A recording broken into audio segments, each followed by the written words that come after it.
Shalom Bapak Ibu yang dikasihi Tuhan Yesus. Kami mengundang untuk bangkit berdiri dan mendeklarasikan Pentakosta ketiga. Pentakosta ketiga. 1. Pentakosta ketiga adalah pencurahan Roh Kudus yang dahsyat di zaman ini melebihi yang terjadi di Azusa Street. 2. Pentakosta ketiga akan mengakibatkan penuaian jiwa yang terbesar dan yang terakhir sebelum Tuhan Yesus datang kembali. 3. Pentakosta ketiga akan membangkitkan generasi Yeremia, yaitu anak-anak muda yang dipenuhi dengan Roh Kudus, cinta mati-matian kepada Tuhan Yesus, tidak kompromi terhadap dosa, dan akan bergerak untuk memenangkan jiwa. 4. Pentakosta ketiga lahir di Indonesia dan bergerak ke bangsa-bangsa. Gerakan ini dari timur ke barat dan akan kembali ke Yerusalem. 5. Pentakosta ketiga akan memberikan kuasa untuk menyelesaikan amanat agung dan setelah itu Tuhan Yesus datang kembali. Amin. Shalom semua. Banyak yang bertanya, bolehkah orang Kristen berutang? Sebelumnya, mungkin ada dari kita yang sering mendengar penawaran yang sedang marak akhir-akhir ini di berbagai situs pinjaman online. Dan kira-kira bunyinya seperti ini nih. Dengan pinjaman online, semua kebutuhan mendesak Anda dapat dengan mudah dan cepat teratasi. Pengajuan mudah, persyaratan gampang, dan yang paling penting pencairan yang cepat. Karena mudah dan cepat, akhirnya banyak orang jadi tertarik untuk meminjam uang. Padahal, tidak jarang kita mendengar masalah dan isu negatif karena pinjaman online tersebut. Namun sebetulnya, apa kata Alkitab tentang konsep berutang ini? Roma 13 ayat 8 dipahami oleh sebagian orang Kristen untuk tidak boleh berutang sama sekali. Namun, Alkitab penuntun hidup berkelimpahan menjelaskan bagus sekali bahwa orang percaya boleh meminjam untuk keperluan yang serius. Tapi, jangan berutang untuk hal-hal yang tidak perlu, apalagi menunjukkan sikap tidak mau melunasi utang. Karena artinya kita tidak menunjukkan kasih kepada Tuhan dan sesama. Justru, orang yang mengasihi sesama akan mengembalikan uang yang dipinjamnya itu. Dalam Mazmur 37 ayat 21 dikatakan, orang fasik meminjam tanpa ada niat untuk membayar balik. Sedangkan orang benar digambarkan sebagai orang yang pemurah dalam memberi pinjaman. Tapi bukan artinya kalau meminjam ke sesama orang seiman tidak perlu dikembalikan ya. Justru orang yang hidupnya dituntun Roh Kudus pasti akan mengembalikan semua yang dia pinjam. Kisah Para Rasul 20 ayat 35 juga menjelaskan, justru gaya hidup orang percaya perlu jadi berkat kepada sesama dan lebih suka memberi daripada menerima. Selain itu, ketika kita meminjam, kita harus betul-betul mengusahakan untuk bisa mengembalikan semua utang kita. Seperti yang tertulis dalam Roma 13 ayat 7. Sehingga kita sungguh menghidupi gaya hidup yang berintegritas seperti yang Tuhan inginkan. Jadi, setelah kita memahami ayat-ayat di atas, apakah kita boleh berutang? Jawabannya adalah yang pertama, boleh, asal berkomitmen dan harus bisa melunasinya. FPSB Indonesia merekomendasikan pembayaran utang tiap bulannya maksimum 35% dari pemasukan per bulan. Tapi lebih baik sih di bawah 35% ya saudara. Kedua, boleh berutang asal digunakan untuk hal-hal yang memiliki nilai aset yang cenderung meningkat. Seperti KPR, kredit usaha, biaya pendidikan, dan lainnya yang bersifat mendesak, bukan yang sifatnya konsumtif. Kemudian, boleh berutang asal melalui institusi yang dilegalkan oleh negara, meskipun diminta jaminan atau syarat-syarat yang cukup berat jika dibanding dengan yang ilegal. Dan yang terakhir, jangan berutang itu menjadi gaya hidup kita yang terus-menerus gali lubang tutup lubang. Kita harus percaya bahwa Allah kita mampu untuk mencukupkan kebutuhan kita seperti dalam Matius 6 ayat 31 sampai 33. Saudara, untuk penjelasan lebih lengkapnya dari tim teologi kami, silahkan untuk buka link yang ada di atas atau scan QR Code yang tersedia. Salam integritas, Tuhan Yesus memberkati.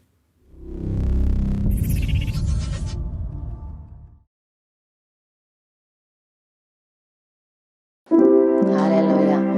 Shalom saudara terkasih dalam Tuhan Yesus Kristus. Saat ini kita mau datang ke hadirat Tuhan dengan hati yang rindu. Kita mau memuji menyembah Tuhan, kita mau meninggikan nama Tuhan. Allah Bapa yang kami sembah dalam nama Tuhan Yesus Kristus, terima kasih Tuhan. Kalau pada saat ini Tuhan, di tempat ini Tuhan, kami mau memuji menyembah menyenangkan hati-Mu Tuhan. Kami mau menaikkan ucapan syukur kami Tuhan. Semua hanya untuk menyenangkan hati-Mu. Dan kami siap untuk memuji menyembah Tuhan hanya di dalam nama Tuhan Yesus Kristus. Haleluya. Amin.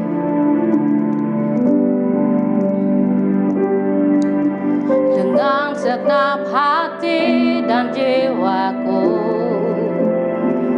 ku datang padamu dalam kerinduan. Kasih-Mu yang sanggup mengubahku dan menguatkanku dalam pengharapan. Katakan sekali lagi dari awal. Dengan segenap hati dan jiwaku, ku datang padamu dalam kerinduan. Kasih-Mu yang sanggup mengubahku dan menguatkanku dalam pengharapan. Yesus, Engkaulah permata hatiku. Dunia tak dapat menggantikan-Mu. Kemuliaan-Mu tercurah bagiku, menjadikanku indah dan semakin indah bagi-Mu. Katakan dengan segenap hati. Dengan segenap hati dan jiwaku, ku datang padamu dalam kerinduan. Kasih-Mu yang sanggup mengubahku dan menguatkanku dalam pengharapan. Yesus, Engkaulah permata hatiku. Dunia tak dapat menggantikan-Mu. Kemuliaan-Mu tercurah bagiku, menjadikanku indah dan semakin indah bagi-Mu. Yesus, Engkaulah permata hatiku. Dunia tak dapat menggantikan-Mu.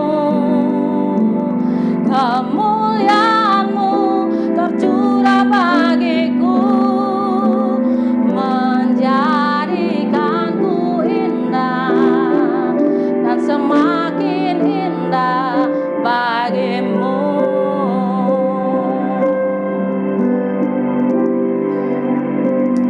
Pujian ini mengatakan, Yesus, Engkaulah permata hatiku. Dunia tak dapat menggantikan-Mu. Saya mau katakan saat ini saudara, mungkin kita belum mempunyai apa-apa, tidak masalah. Tapi saudara dan saya harus mempunyai Yesus. Karena Yesuslah segalanya bagi kita. Yesuslah sumber kekuatan. Yesuslah sumber segalanya bagi kita. Orang nama sita karala bosande.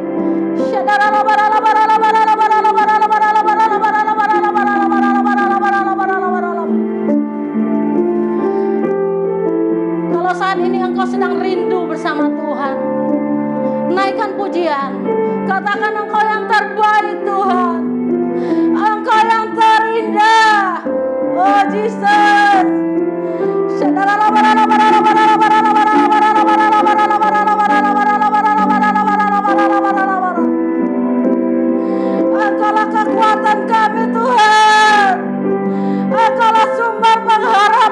kami, Jesus.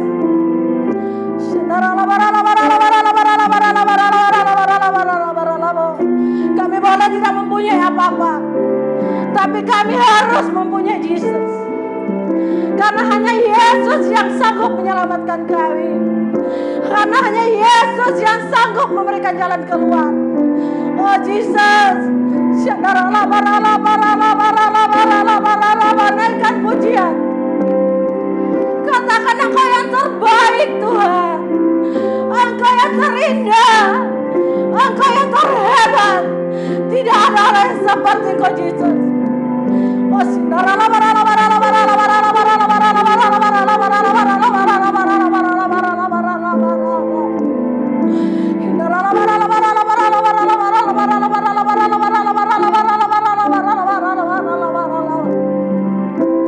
Kau segalanya bagi kami Tuhan.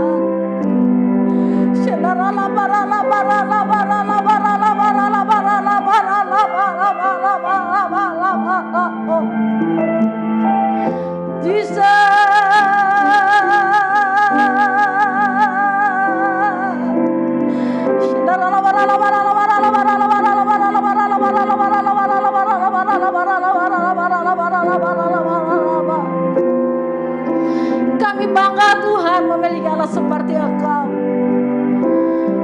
Karena hanya Engkaulah sumber kekuatan kami Tuhan. Dunia tak dapat menggantikan-Mu ke Tuhan. Karena Engkau yang terhebat. Oh Jesus. Yes.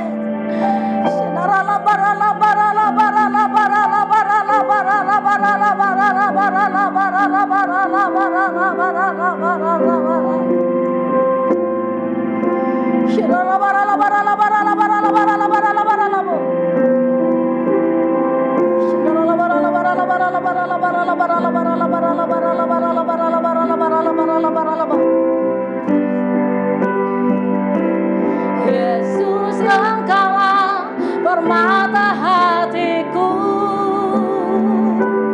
Dunia tak dapat menggantikan-Mu.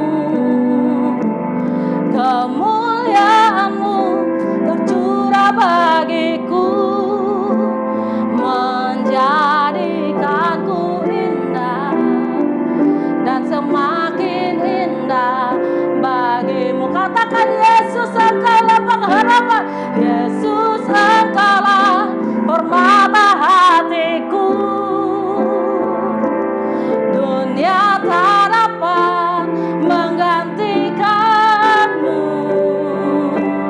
Kemuliaan-Mu tercurah bagiku, menjadikanku indah dan semakin indah. Jadikanku indah dan semakin indah.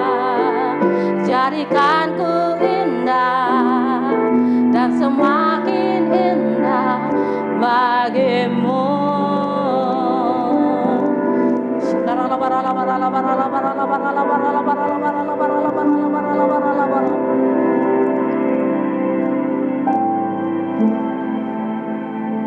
Hanya Engkau pengharapan kami Tuhan. Biarlah semakin hari Engkau memperindah kami Tuhan. Dan biarlah semakin hari hati kami melekat kepadamu Tuhan. Karena kami percaya Tuhan, di saat kami melekat denganmu Tuhan, maka Engkau sendiri yang akan memimpin, menuntun langkah kami Tuhan. Dan biarlah apapun yang kami perbuat hanya untuk menyenangkan hati-Mu Tuhan. Saudara, sebentar lagi kita akan mendengarkan firman Tuhan. Mari siapkan hati kita. Biarlah melalui firman Tuhan kita semakin melekat dengan Tuhan. Amin.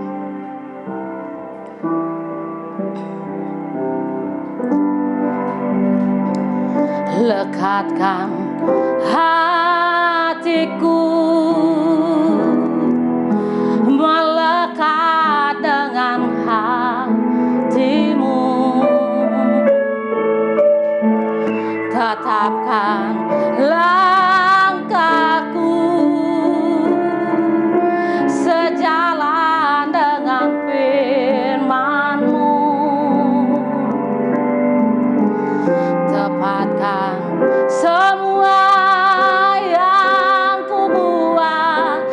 seperti yang Bapa mau.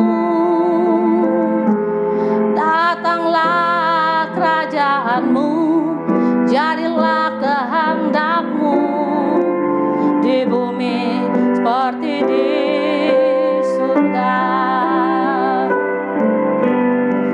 Lekatkan hatiku melekat dengan hati-Mu. Tetapkan langkahku sejalan dengan firman-Mu.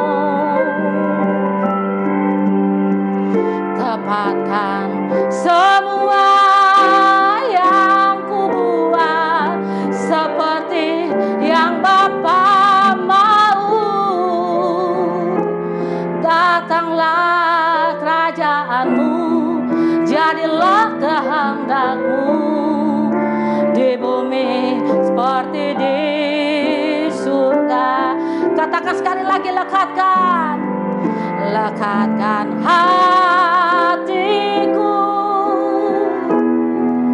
melekat dengan hati-Mu.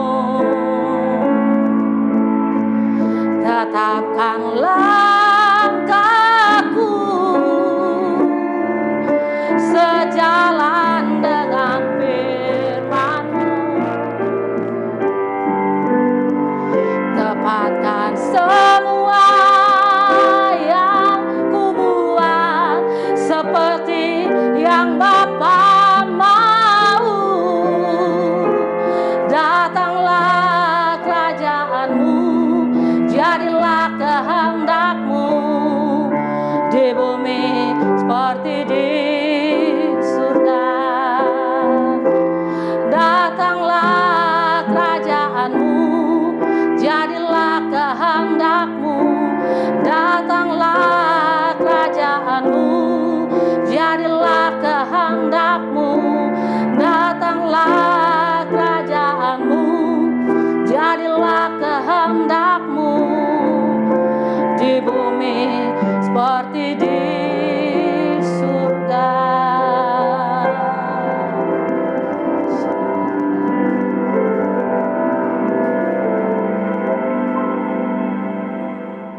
Mari kita bersatu di dalam doa. Bapa kami yang kami sembah di dalam nama Tuhan Yesus, segala puji, hormat, dan syukur kami naikkan bagi nama-Mu yang kudus Tuhan. Kami mengucap syukur buat hari yang Kau beri. Terima kasih Tuhan. Kalau hari ini kami boleh duduk diam di bawah kaki-Mu yang kudus, kami minta urapan-Mu Tuhan, supaya firman yang kami terima bisa mengubahkan hidup kami, menguatkan hidup kami, bahkan menjadi jawaban-jawaban doa kami. Urapi hamba-Mu Tuhan, bahkan menjadi saluran hati-Mu Tuhan. Suci dan kuduskan, biar semua datang daripada Tuhan, memberikan ilham kepada kita semua, dan rahmat Tuhan turun di dalam nama Tuhan Yesus. Haleluya. Amin. Shalom Bapak Ibu terkasih di dalam Tuhan Yesus. Senang sekali kita berjumpa kembali di dalam ibadah minggu ini. Buat Bapak Ibu, Saudara yang ada di rumah, di apartemen, biarlah hadirat Tuhan terus tinggal tetap memberkati kita semua. Pagi hari ini saya akan membawa tema tentang murid Kristus, yaitu menjadi murid Kristus yang sejati. Kalau kita lihat kata murid untuk pengikut Yesus Kristus di dalam Alkitab, itu berbeda dengan kata murid yang biasa sudah kita dengar di dalam sekolah atau institusi pendidikan. Kalau kita melihat bagaimana kehidupan para murid Yesus yang dicatat di dalam Alkitab, mereka dipilih oleh Yesus. Kemudian mereka hidup bersama-sama dengan Yesus. Para murid ini meneladani Yesus Kristus, menjadi guru dalam kehidupan mereka. Bicara tentang guru, murid dan guru di sini membicarakan bagaimana hubungan hati yang dalam. Bukan sekedar guru sebagai orang yang mengajar, tetapi hubungan yang dekat antara para murid, di mana setiap level, setiap proses kehidupan, Tuhan Yesus memberikan contoh. Saya jadi teringat tentang kata guru di dalam kehidupan saya, khususnya pengalaman waktu saya masih kecil, ketika Tuhan Yesus memanggil saya. Di bahasa yang aslinya, guru, dulu saya kenal dengan kata digugu lan ditiru. Mungkin Bapak Ibu tahu itu bahasa Jawa. Tetapi arti atau kata guru itu sendiri sebetulnya diambil dari bahasa Sanskerta. Digugu lan ditiru itu dipercaya dan ditiru sebagai murid. Jadi dengan begitu, hubungan seorang murid dengan guru adalah antara pribadi-pribadi yang dipilih Tuhan Yesus sebagai orang percaya, menjadi murid Kristus, dan sang guru adalah Yesus Kristus sendiri yang memiliki hubungan hati yang dewasa, yang intim dan berkomitmen. Ada banyak orang yang mengaku menjadi orang percaya atau orang Kristen, tetapi berapa banyak yang mau menjadi murid Kristus? Bagaimana caranya kita dapat menjadi murid Kristus yang sejati? Ini akan kita bahas. Cara yang pertama, yaitu menghidupi firman Tuhan.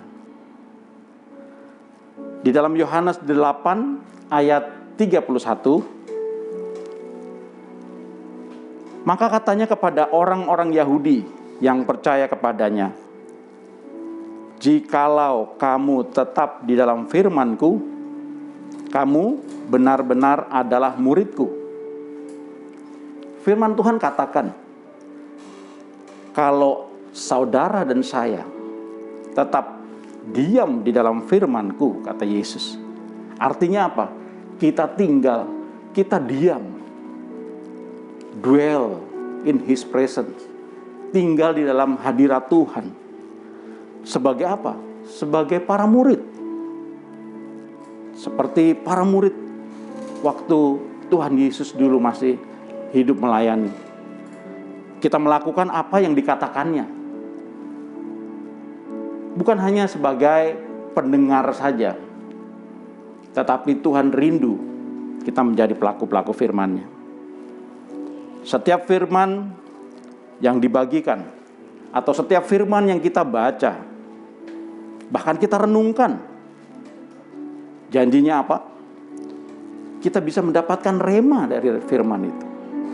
Bahkan melalui kuasa Roh Kudus-Nya, Allah bisa bekerja untuk setiap kita. Bahkan firman Tuhan itu bekerja, memerdekakan, bahkan memberkati hidup kita semua. Amin. Di dalam Mazmur 1 ayat 1 dikatakan, jangan hidup berjalan menurut nasihat orang fasik. Apa artinya? Jangan hidup berjalan menurut nasihat orang fasik. Orang benar dan orang fasik adalah orang yang sama-sama berdosa. Namun orang benar mengakui dirinya, kalau saya orang berdosa, saya perlu keselamatan, saya perlu pertolongan Tuhan. kita butuh tuntunan Tuhan. Amin. Ini dapat diibaratkan dengan orang yang sedang sakit. Kalau saya sakit, saya akan berdoa.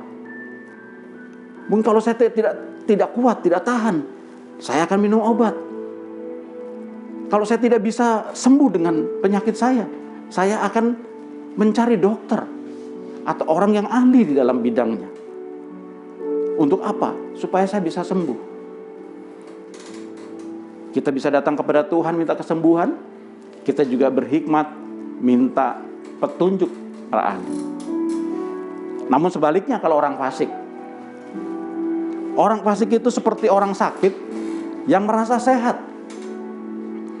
Disadari atau tidak, dia menyimpan sakitnya. Yang pada akhirnya sakit penyakit itu bisa membinasakan hidupnya dan tidak merasakan kuasa Tuhan di dalam kehidupan. Jadi dengan kata lain bahwa ketika kita menghidupi firman Tuhan dan tidak mengikuti jalannya orang fasik, maka kita sedang mengaktifkan roh Allah yang ada dalam diri kita. Dia berbicara. Bukti kita dipimpin oleh roh adalah pada saat kita punya iman percaya. Kemudian kita mau melakukannya dengan sukacita. Ada amin? Amin. Di dalam Yohanes, saya tambahkan. Di dalam Yohanes 4 ayat 34 dikatakan. Kata Yesus kepada mereka, makananku ialah melakukan kehendak Dia yang mengutus aku dan menyelesaikan pekerjaannya. Saya garis bawahi di sini, melakukan kehendak Dia. Ini Yesus memberitahukan kepada para murid. Kita sebagai para murid, kita mengikuti guru kita. Amin. Jadi kita juga harus melakukan kehendak Dia, yaitu Tuhan Allah Bapa. Jika Yesus saat Dia hidup di dunia ini melakukan kehendak. Jadi sebagai murid kita harus mendengar firman Tuhan, membaca firman Tuhan, merenungkannya dan melakukannya. Kemudian cara yang kedua, hidup kita harus menghasilkan buah.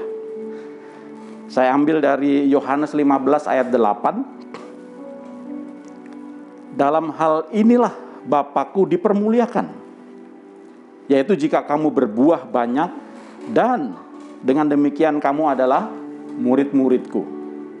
Saya ulang buat kita semua. Dalam hal inilah Bapakku dipermuliakan, yaitu jika kamu berbuah banyak dan dengan demikian kamu adalah murid-muridku. Apa yang Tuhan cari dari kehidupan saudara dan saya? Apakah kekayaan kita? Kekuasaan kita? Apakah Tuhan mencari prestasi-prestasi kita di dunia ini? Jabatan di gereja sekalipun? Tetapi kalau semua itu tidak berbuah, itu tidak mempermuliakan nama Tuhan Yesus. Yang Tuhan cari dari kehidupan kita semua adalah buah kehidupan. Dan hidup yang berbuah itu dapat dihasilkan kalau kita sebagai murid, bisa diumpamakan kita sebagai ranting-rantingnya. Di mana di dalam Yohanes 15 ayat 4 dan 5 dikatakan, tinggallah di dalam aku dan aku di dalam kamu. Sama seperti ranting tidak dapat berbuah dari dirinya sendiri kalau ia tidak tinggal pada pokok anggur. Demikian juga kamu tidak berbuah jikalau kamu tidak tinggal di dalam aku. Kalau kita mau berbuah, Bapak Ibu Saudara, kita harus tinggal di dalam, kita menyatu dengan Tuhan. Kita harus hidup, menyerahkan hidup kita bahkan percaya dengan perkataan firman-firman-Nya, melakukan kehendak Bapa. Di dalam ayat 5, Yohanes 15 ayat 5, akulah pokok anggur dan kamulah ranting-rantingnya. Bapak, Ibu, Saudara, dan saya, kita adalah ranting-ranting. Dan ranting tidak bisa berbuah sendiri. Saya teruskan, barang siapa tinggal di dalam aku dan aku di dalam dia, ia berbuah banyak. Sebab di luar aku kamu tidak dapat berbuat apa-apa. Dikatakan bahwa Yesus adalah pokok anggur dan kita adalah carangnya atau rantingnya. Ranting dipakai Tuhan untuk berbuah. Jadi tidak ada ranting yang berdiri sendiri yang akan berbuah. Karena di luar Tuhan kita tidak akan dapat menghasilkan apa-apa. Menjadi orang percaya yang tidak berbuah itu akan dibersihkan. Ranting-ranting yang tidak berbuah akan ditebang, dibuang ke dalam api, dibakar. Kemudian buah apa yang dihasilkan dalam kehidupan kita? Mungkin Bapak Ibu Saudara masih ingat dan sudah tahu buah-buah roh di dalam Galatia 5 dikatakan ayat 22 dan 23. Tetapi buah roh ialah kasih, sukacita, damai sejahtera, kesabaran, kemurahan, kebaikan, kesetiaan, kelemah lembutan, penguasaan diri. Tidak ada hukum yang menentang hal-hal itu. Jadi kita sebagai orang-orang percaya, hidup kita untuk melakukan kehendak-Nya. Ya. Kemudian kita berbuah. Bagaimana? Apakah kita sudah melakukan? Di dalam buah roh tadi, seperti kita harus mengasihi. Wah, susah Pak. Saya sudah belajar mengasihi. Tetapi orang tidak peduli. Apalagi zaman pandemi sekarang, Pak. Orang semakin egois. Betul. Di luar sana, dunia boleh berbicara tentang hal-hal yang negatif. Tetapi firman Tuhan tetap mengajarkan kepada kita untuk melakukan hal-hal yang positif. Amin. Kita harus berbuah. Sukacita itu juga membangkitkan imun kita, ya kan? Kita perlu imun pada saat-saat ini. Damai sejahtera Tuhan, kesabaran, kemurahan, kebaikan, lakukanlah semua itu supaya nama Tuhan Yesus dipermuliakan. Cara yang ketiga, yaitu melayani. Kalau kita perhatikan, selama 3 tahun Tuhan Yesus ada di dunia ini, bersama-sama dengan para murid, Dia memberikan contoh dengan apa? Melayani. Dia tidak minta dilayani. Padahal kita tahu Dia adalah Raja segala raja. Dia adalah Tuhan segala Tuhan. Sudah sewajarnya, sudah selayaknya kalau kita melihat Raja bagaimana pelayanannya. Dia adalah Raja segala raja. Tetapi Dia merendahkan diri. Dia melayani. Dia menjemput orang-orang yang sakit. Dia mengatakan bagaimana janji-janji Tuhan. Saya bacakan buat kita semua dalam Matius 20 ayat 26. Tidaklah demikian di antara kamu. Barang siapa ingin menjadi besar di antara kamu, hendaklah ia menjadi pelayanmu. Dan barang siapa ingin menjadi terkemuka di antara kamu, hendaklah ia menjadi hambamu. Sama seperti Anak Manusia datang, bukan untuk dilayani, melainkan untuk melayani. Dan untuk memberikan nyawanya menjadi tebusan bagi banyak orang. Haleluya. Tuhan Yesus mengajarkan bagaimana kita harus berbuah. Dengan melayani. Dengan kasih karunia Tuhan yang diberikan buat kita. Setiap kita diberikan karunia. Amin. Diberikan kemampuan. Diberikan talenta. Yang pertama, kita supaya apa? Supaya kita bekerja. Kebutuhan finansial kita dipenuhi dengan talenta-talenta yang Tuhan berikan. Namun, kemampuan, talenta, dan karunia yang Tuhan berikan dapat digunakan juga untuk melayani Tuhan. Baik di gereja, dan pelayanan-pelayanan di luar. Dalam kehidupan kita sehari-hari, itu pelayanan. Tuhan Yesus mengajarkan para murid dan kita semua melayani di luar, bukan hanya di gedung gereja saja. Amin.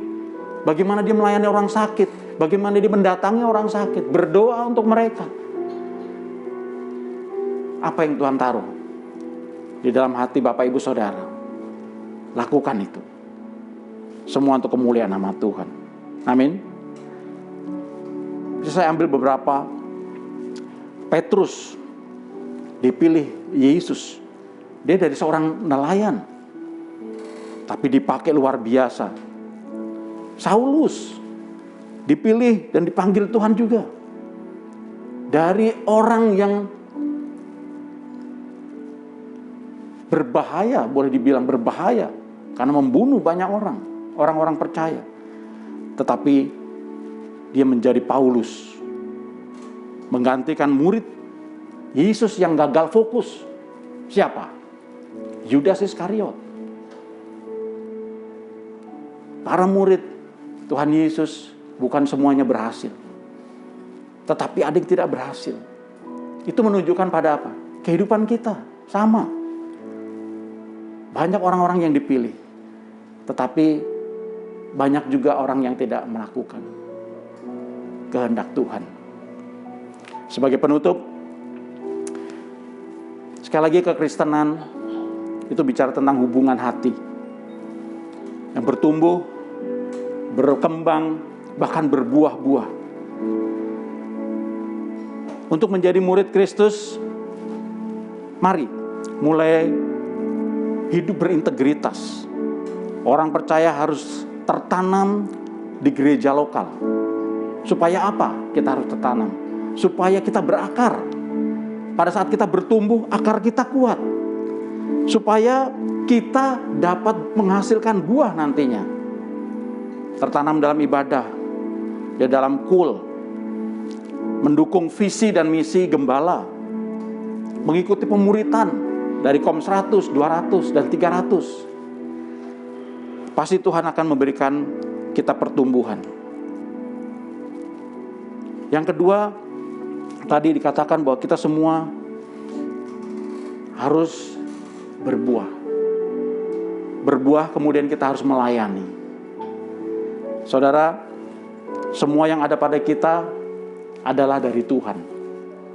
Dikerjakan oleh Tuhan, dan mari kita kembalikan semua untuk kemuliaan nama Tuhan. Kita melayani Raja, segala Raja, Yesus Kristus Tuhan kita. Tuhan Yesus memberkati. Mari kita berdoa. Bapa kami yang kami sembah di dalam nama Tuhan Yesus, terima kasih Tuhan buat firman-Mu. Terima kasih Tuhan, biarlah firman ini menjadi benih yang tumbuh di dalam hati kami. Jadikan hati kami tanah yang subur ya Tuhan, supaya kami boleh bertumbuh di dalam Engkau, Engkau di dalam kami, dan supaya kami boleh menghasilkan buah-buah kehidupan yang memuliakan nama-Mu Tuhan. Kami tidak bisa hidup sendiri, kami mau dipakai Tuhan sesuai dengan kasih karunia yang Tuhan berikan kepada kami. Dan kami berjanji Tuhan, talenta karunia yang Tuhan berikan buat kami, ya kami lipat gandakan semua untuk kemuliaan nama Tuhan.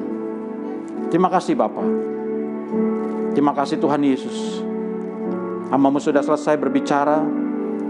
Tapi aku mohon, biarlah Roh Kudus-Mu terus berbicara kepada anak-anak-Mu, pada murid-murid-Mu Tuhan. Menjadi murid-murid yang berintegritas, hidup menjadi berkat bagi banyak orang, dan hidup memuliakan nama Tuhan. Di dalam nama Tuhan Yesus. Haleluya. Sama-sama katakan amin. Shalom saudara-saudaraku yang terkasih dalam Tuhan Yesus. Tiba saatnya kita akan membacakan firman Tuhan yang ada di Mazmur 91. Saya undang saudara-saudara untuk bangkit berdiri dan kita perkatakan firman Tuhan ini dengan penuh semangat. Dalam lindungan Allah, orang yang duduk dalam lindungan yang maha tinggi dan bermalam dalam naungan yang maha kuasa akan berkata kepada Tuhan, tempat perlindunganku dan kubu pertahananku, Allahku yang kupercayai. Sungguh dialah yang akan melepaskan engkau dari jerat penangkap burung, dari penyakit sampar yang busuk. Dengan kepaknya ia akan menudungi engkau, di bawah sayapnya engkau akan berlindung. Kesetiaannya ialah perisai dan pagar tembok. Engkau tak usah takut terhadap kedahsyatan malam, terhadap panah yang terbang di waktu siang, terhadap penyakit sampar yang berjalan di dalam gelap, terhadap penyakit menular yang mengamuk di waktu petang. Walau 1.000 orang serebah di sisimu dan 10.000 di sebelah kananmu, tetapi itu tidak akan menimpamu. Engkau hanya menontonnya dengan matamu sendiri dan melihat pembalasan terhadap orang-orang fasik. Sebab Tuhan ialah tempat perlindunganmu, yang maha tinggi telah kau buat tempat perteduhanmu. Malapetaka tidak akan menimpa kamu, dan tulah tidak akan mendekat kepada kemahmu. Sebab malaikat-malaikatnya akan diperintahkannya kepadamu untuk menjaga engkau di segala jalanmu. Mereka akan menatang engkau di atas tangannya, supaya kakimu jangan terantuk kepada batu. Singa dan ular tedung akan kau langkahi, engkau akan menginjak anak singa dan ular naga. Sungguh hatinya melekat kepadaku, maka aku akan meluputkannya, aku akan membentenginya sebab ia mengenal namaku. Bila ia berseru kepadaku, aku akan menjawab, aku akan menyertai dia dalam kesesakan, aku akan meluputkannya dan memuliakannya. Dengan panjang umur akan kukenyangkan dia dan akan kuperintahkan kepadanya keselamatan daripadaku. Amin. Bapak Ibu, mari kita berdoa syafaat sebelum kita akan mengakhiri ibadah kita. Bapa, dalam nama Tuhan Yesus kami mengucap syukur kepadamu ya Bapa atas segala kebaikan-Mu Tuhan di dalam ibadah kami pada hari ini. Tuhan Yesus, terima kasih buat segala penyertaan-Mu, buat pemberitaan firman Tuhan yang sudah kami terima Tuhan pada hari ini. Dan biarlah Tuhan setiap benih firman Allah yang sudah ditaburkan di dalam kehidupan kami pada hari ini Tuhan, itu semuanya menjadi benih-benih yang luar biasa ya Tuhan, yang akan bertumbuh, berakar dan berbuah-buah yang lebat, yang manis, dan kami boleh persembahkan di hadapan Tuhan. Terima kasih Bapa, terima kasih Tuhan, dan doa kami juga Tuhan buat hamba-Mu yang sudah menyampaikan firman-Mu Tuhan pada hari ini.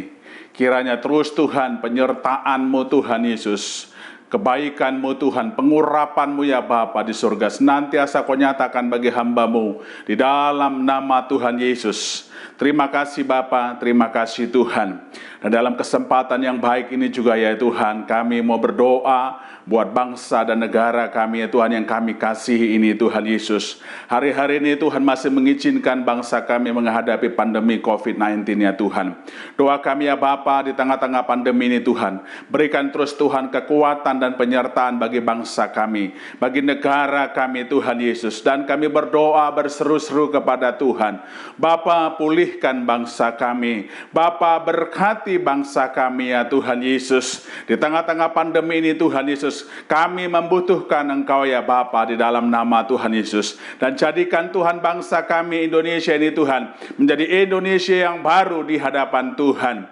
Terima kasih Bapa, terima kasih Tuhan. Kami juga berdoa ya Tuhan buat setiap pemerintahan yang ada di bangsa kami, dari pemerintahan yang ada di pusat sampai pemerintahan yang ada di daerah. Tuhan juga menyertai senantiasa para pemimpin-pemimpin kami yang ada di pemerintahan ya Tuhan. Berikan kekuatan Tuhan, kesehatan yang prima bagi mereka semua ya Bapa, untuk mengurusi negara kami, untuk mengurusi daerah masing-masing Tuhan, di dalam nama Tuhan Yesus. Engkau berikan segala hikmat dan pikiran-Mu. Engkau berikan segala tuntunan-Mu buat pemerintahan dan di negara kami ini Bapa. Khususnya buat Presiden kami, Bapak Jokowi Tuhan. buat Pak Wapres, Bapa di sorga, Pak Ma'ruf Amin Tuhan, dan buat semua menteri-menteri yang ada ya Tuhan Yesus, semua mereka kami serahkan kepada Tuhan, biarlah takut akan Tuhan ada pada mereka semua di dalam nama Tuhan Yesus. Terima kasih Bapa, terima kasih ya Tuhan Yesus. Kami juga ya Tuhan berdoa ya Bapa di sorga, buat setiap para pemimpin rohani kami ya Bapa di sorga. Tuhan, kami berdoa buat gembala pembina kami, Bapak Pendeta Dr. Insinyur Niko Nyotoro Harjo Tuhan, bersama keluarga dan keluarga besarnya. Kiranya Tuhan terus menyertai, mengurapi dan memberkati Tuhan pemimpin rohani kami di dalam nama Tuhan Yesus. Dan juga kami berdoa buat setiap keempat wakil gembala pembina Tuhan, penyertaan juga Tuhan, penyertaan yang sama, pengurapan Tuhan yang sama yang Kau berikan buat gembala pembina kami, Kau juga nyatakan buat setiap wakil gembala pembina ya Tuhan. Terima kasih Bapa, terima kasih Tuhan. Dan juga buat seluruh karayon KCK yang ada ya Tuhan, khususnya karayon kami, karayon 1F, Bapak Pendeta Dr. Andus Budi Sastradi Putra MTH ya Tuhan. Engkau juga ya Tuhan menyertai, melindungi dan mengurapi di dalam nama Tuhan Yesus. Tuhan, kami juga berdoa buat semua gembala-gembala cabang dan ranting yang ada, khususnya gembala kami di GB Empang 3, Bapak Pendeta Daniel Pujo Sudarmo ya Tuhan. Engkau urapi Tuhan, Engkau sertai Tuhan, Engkau berkati, Engkau lindungi di dalam nama Tuhan Yesus. Kami juga berdoa buat semua gembala-gembala kul yang ada ya Tuhan. Engkau juga menyertai dan urapan-Mu Engkau curahkan bagi semua gembala-gembala kuliah Tuhan Yesus. Terima kasih Bapa, terima kasih Tuhan. Dan tidak lupa kami berdoa ya Bapa di surga, buat setiap Tuhan jemaat-Mu ya Tuhan yang ada di GB Empang 3. Dan juga buat setiap orang yang mengikuti ibadah online GB Empang 3 Tuhan. Kiranya Tuhan kasih setia, kebaikan-Mu Tuhan, penyertaan-Mu, perlindungan-Mu Kau nyatakan terus bagi semua Tuhan jemaat-Mu dimanapun berada, di dalam nama Tuhan Yesus. Terima kasih Tuhan, terima kasih. Kami menyerahkan diri kami kepadamu dan berlindung kepadamu, khususnya karena ini masih pandemi COVID-19. Terima kasih Bapa, terima kasih Tuhan. Inilah doa-doa syafaat kami ya Bapa pada saat ini Tuhan. Engkau yang mendengarkan dan mengabulkan doa kami ini di dalam nama Tuhan Yesus Bapa di surga. Dan sebelum kami Tuhan akhiri ibadah kami ini, kami Tuhan rindu menerima berkat yang Kau curahkan melalui hamba-Mu di dalam nama Tuhan Yesus. Haleluya. Amin. Setelah kita akan mengakhiri ibadah kita, mari kita akan pujian. Kami memuji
Tuhan menyinari engkau dengan wajahnya dan memberi engkau kasih karunia. Tuhan menghadapkan wajahnya kepadamu dan memberi engkau damai sejahtera. Kasih-kasih Tuhan biji mata Allah, terimalah berkat kasih sukacita damai sejahtera dari Allah Bapa melalui putranya yang tunggal Tuhan kita Yesus Kristus, serta persekutuan yang indah dan manisnya Allah Roh Kudus menyertai kehidupan kita semua mulai saat ini sampai Maranatha, bahkan sampai selama-lamanya. Tuhan yang percaya diberkati dan sayang kasih Tuhan yang senantiasa hidup dalam kekudusan dan benar firman Tuhan yang telah dan siap memasuki tahun integritas. Sama-sama kita katakan amin. Selamat hari Minggu, terus berkati.